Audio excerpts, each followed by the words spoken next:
ত্রয়োদশ জাতীয় সংসদ নির্বাচনের প্রার্থীদের ওপর হামলা এবং ইনকিলাব মঞ্চের মুখপাত্র শরীফ ওসমান বদির ওপর গুলিবর্ষণের প্রতিবাদ এবং অবিলম্বে দোষীদের গ্রেফতার ও দৃষ্টান্তমূলক শাস্তির দাবিতে শনিবার দুপুরে কুড়িগ্রাম জেলা বিএনপি এবং অঙ্গ ও সহযোগী সংগঠনসমূহের সমাবেশ ও প্রতিবাদ মিছিল ও বিক্ষোভ সমাবেশ অনুষ্ঠিত হয়।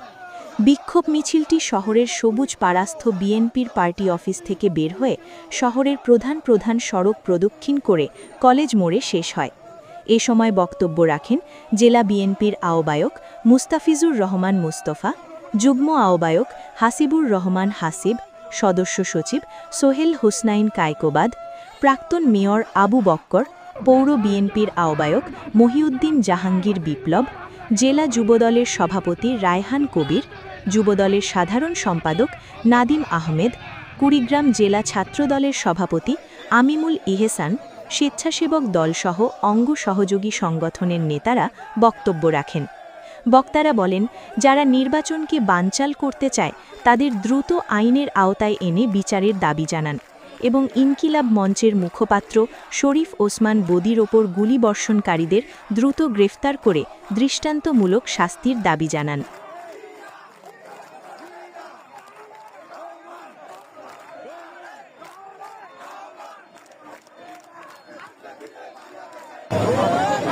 আমরা আমাদের নেতৃত্বে খালেদা জিয়া এদেশের মানুষের অধিকার আদায়ের জন্য, বাংলাদেশের সার্বভৌমত্বের জন্য তখন অন্যায়ের সঙ্গে আপোষ করেননি।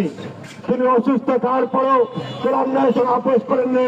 তিনি আমাদেরকে ছেড়ে, বাংলাদেশের মানুষকে ছেড়ে কখনো বিদেশে চলে যাননি। আমরা সেই বিএনপি পরিবারের সৈনিকরা বাংলাদেশের প্রয়োজনে, বাংলাদেশের মানুষের প্রয়োজনে, বাংলাদেশের সার্বভৌমত্বের জন্য যে কোনো সময় আমরা প্রস্তুত রয়েছি।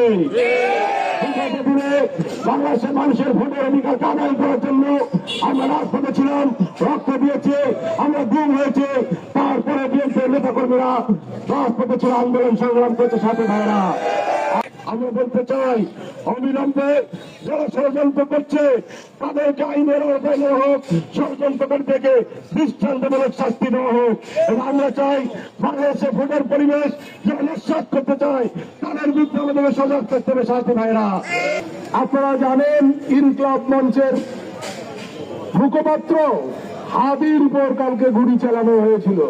বলতে চাই এই সমাবেশ থেকে প্রশাসনকে যে আপনারা নিরপেক্ষভাবে তদন্ত করে যারা এই ষড়যন্ত্রের সঙ্গে জড়িত, যারা এই ভোট বাঞ্ছনের কর্মসূচির সঙ্গে জড়িত, তাদেরকে আপনারা অতি সত্বর আইনের আওতায় নিয়ে আসে বিচারের মুখোমুখি করেন। অন্যথায় বিএনপি এমন একটি দল সব প্রতিকূলতার মাঝে তারা আন্দোলনের পরিপক্ষ।